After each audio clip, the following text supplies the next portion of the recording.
Yun ko siya. Access. Ang saklap, no? Guys, basta sabihin ako sa inyo, hindi ako soft ngayon. Kumbaga, hindi ako mabait ngayon. Real talk, no? Okay? Gusto niyo kumita ng malapit, pay your taxes. Wala kayong accountant, kumuha na kayo ng accountant. Wala kayong lawyer, kumuha kayo ng mga lawyer, ng lawyer. Kasi po, kung wala kayong accountant, wala kayong lawyer, wala kayong dentist, wala kayong doctor, kung ano pa mangyari sa inyo, you are on your own. Hindi ka negosyante. Negosyante ka lang kung may team ka. At ang team mo, hindi lang yung mga downlines mo or mga uplines mo, hindi lang crosslines mo, but professional people who will assist you to do the business. Okay? Who are these people? Doctors, lawyer, plumber, dentist, ano pa ba? Engineer. Alam nila yung paggawa ng electric, and then you have a mentor, you have a coach. Okay? Tignan niyo si, yung apply natin, si Miss Mercy. Meron siyang business consultant niya, bit-bit niya palagi. That's team. Teamwork. That's creating a team. Like ako, like kami, meron kaming accountant. Yung accountant na yan, nagtatrabaho yan sa akin, since 1990s.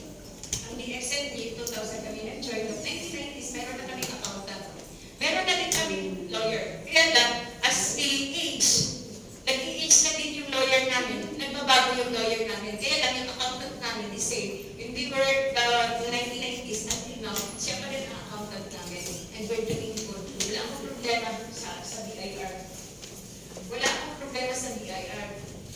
So, dahil wala akong problema, wala akong stress, makapag-focus ako sa business. Makapag-focus ako, wala akong stress, makapag-set ako sa inyo na wala nagkago, na may peace. Sasabihin. And by the way, sasabihin ko daw. Meron kasi sa BIR na pag medyo mataas yung tax mo, tax avoidance mo, bibigyan ka ng recognition sa BIR. And ako, dalawang beses na kami nabigyan ng recognition from BIR. Hindi kami top taxpayer. Pero malaki yung tax payment namin, remittance namin.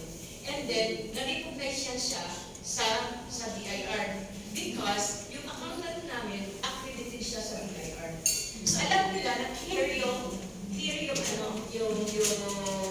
account namin with BIR. Ang sarap sa feeling. At saka, ang sarap na sabihin ko, dahil negosyante ako, dahil I'm doing my responsibility. Hindi na-emphasize sa atin when we started. Hindi in-emphasize. Kasi ako sa atin is, karamihan sa atin, alternative lang si DXN. Hindi talaga primary. So we don't care kung nagbabayad ba o hindi.